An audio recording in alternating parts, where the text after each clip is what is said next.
Hello, so I'm making a video update because I had surgery recently. I had surgery I said I had surgery on the 4th of July, that was my first surgery, but I actually had to have two surgeries. I had one on the 4th and one on the 5th. Because I had some complications. I had a hematoma.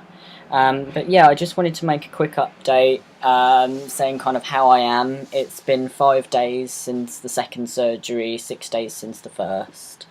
So kind of almost a week since I had the surgery now. And it's been a bit of a blurry kind of a ride. I know that for the first 48 hours where I had the first surgery, the second surgery and all of that was really quite tough. But I think what I'll do is just kind of start off by saying what it was like kind of there in preparation, going into the hospital, all of that stuff, and now kind of what it's been like recovering. And I know that the process here in the UK is a little bit different to a lot of the US surgeons, so I'll kind of talk a bit about that as well. And obviously I'll show my chest. I'm wearing dressings, but I can show what you can see. It's very bruised, so if you're squeamish, I'll warn you when I'm going to show you my chest, and you can sort of either skip it or look away or whatever. So I went in on last Thursday morning, which was very kind of early. I got a taxi to the hospital with my partner and arrived at 7 o'clock in the morning, and they started the surgery prep at about 8. So I got some compression socks. I got a gown given to me, and then I was asked to sit down, and then about an hour and a half later my surgeon came to see me. She marked me up, drew all the little drawings on me and everything, and then I sat there until about 2 o'clock. I didn't actually go into surgery until 2 o'clock in the afternoon.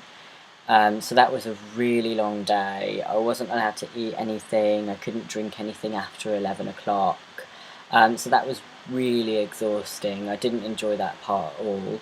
But then once I went down to surgery, the anaesthetist was really nice. He'd been anaesthetising children all day, so he was in a very kind of jovial sort of mood. He anaesthetised me. I woke up in recovery, and I just remember asking, "Oh, is that it? Have I had surgery? Have I had surgery?" And they said, "Yes, you have. Are you hungry?" And they got me a sandwich and stuff, which I didn't eat in the end, but I got my sandwich. And then I know that I was on a lot of pain medication. I was on IV morphine and things like that, and then they took me back up to the ward where I just slept. I couldn't really feel any pain at all. I just knew that I was having I was on a drip, I was on fluids, and I was sleeping. And then the next day my surgeon came in, but I did notice my chest was feeling very tight, so horribly tight I couldn't barely breathe, and they had to put me on oxygen for a little while. And when my surgeon came in the morning, my chest was not quite but nearly as big as how it had been before I had surgery, and I looked down and I was really worried that this was the result, this is what I'd got. But my surgeon looked at it and said, "No, you've got internal bleeding, you've got a hematoma." So they took me back into surgery that afternoon, removed all of that, and then again the recovery process started all over again. And I was still bleeding quite a lot into the drains, and it took from Friday until Monday for the drains to come down to the right amount for me to be able to come home.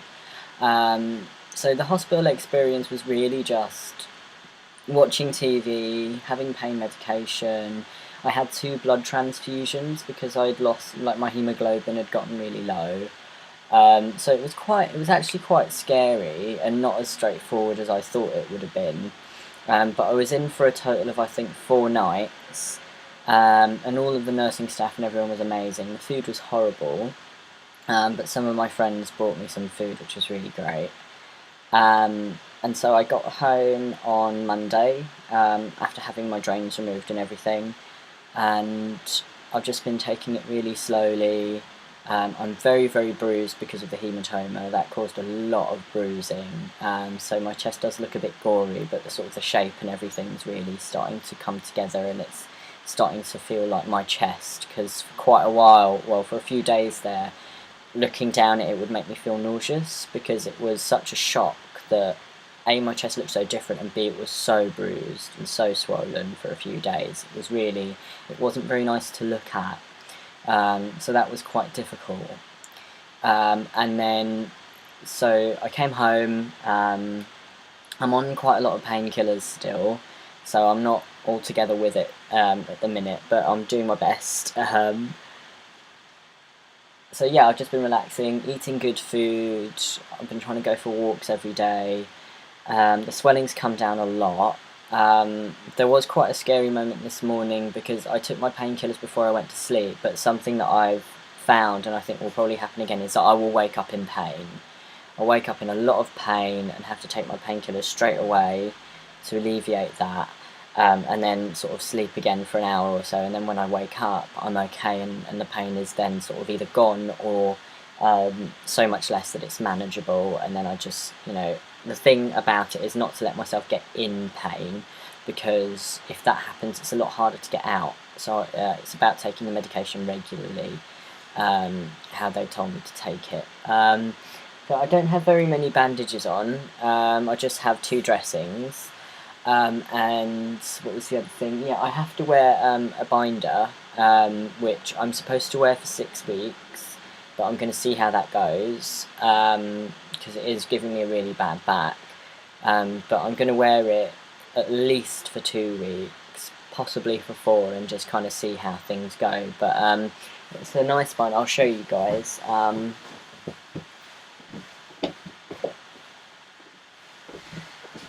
The hospital provided me with one, but that one got really smelly and disgusting quite quickly because I had, I wore it for 2 surgeries. But this is my binder. This isn't blood or anything. This is just iodine, because they had to put iodine all over me and stuff. That's just what colour it is. It was pink for some reason.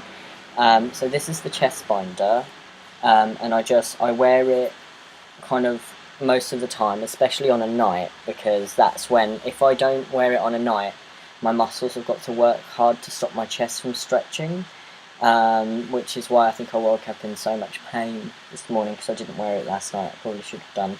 And I just do up like maybe the top 4, and that keeps it all nice and secure. So yeah, I can't really think of much else to say at the minute, and I'm also getting quite tired, so I'm just going to show you guys my chest. Squeamish people, look away now. So it is very, you can see it's very bruised. And then I will kind of go, but I'll just show you what you can see at the minute. They shaved me quite a bit, and they also shaved part of my leg, part of my left leg. I'm not sure why they did that, but anyway, so this is what it looks like at the minute.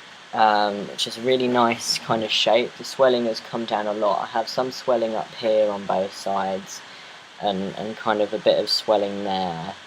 But again, that's sort of going down. And my nipples, I have one here, which I can actually feel, which is amazing. I can feel it through this.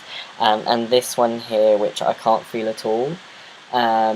So we'll see how the nipples turn out, but that's kind of how it's looking at the minute. And I do feel like all belly at the minute, because it's a new proportion to be getting used to.